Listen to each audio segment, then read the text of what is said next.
Exodus chapter 2. Now a man from the house of Levi went and married a daughter of Levi. The woman conceived and bore a son. And when she saw that he was beautiful, she hid him for 3 months. But when she could hide him no longer, she got him a wicker basket and covered it over with tar and pitch. Then she put the child into it and set it among the reeds by the bank of the Nile. His sister stood at a distance to find out what would happen to him. The daughter of Pharaoh came down to bathe at the Nile, with her maidens walking alongside the Nile. And she saw the basket among the reeds, and sent her maid, and she brought it to her. When she opened it, she saw the child, and behold, the boy was crying. And she had pity on him, and said, "This one of the Hebrew children's."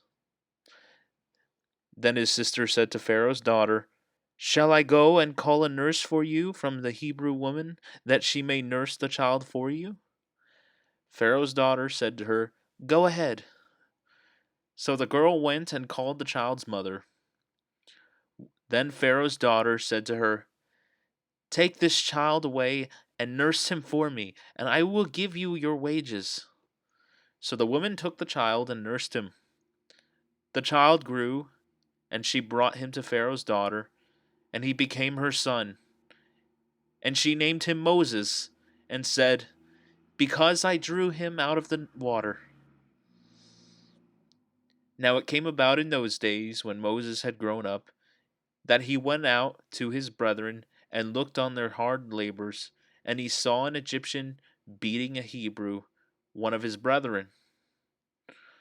So he looked this way and that, and when he saw that there was no one around, he struck down the Egyptian and hid him in the sand. He went out the next day, and behold, two Hebrews were fighting with each other. And he said to the offender, "Why are you striking your companion?" But he said, "Who made you prince or a judge over us? Are you intending to kill me as you killed the Egyptian?" Then Moses was afraid and said, "Surely the matter has become known." When Pharaoh heard of this matter, he tried to kill Moses.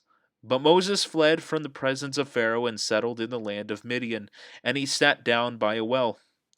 Now the priest of Midian had 7 daughters, and they came to draw water, and filled the troughs to water their father's flock.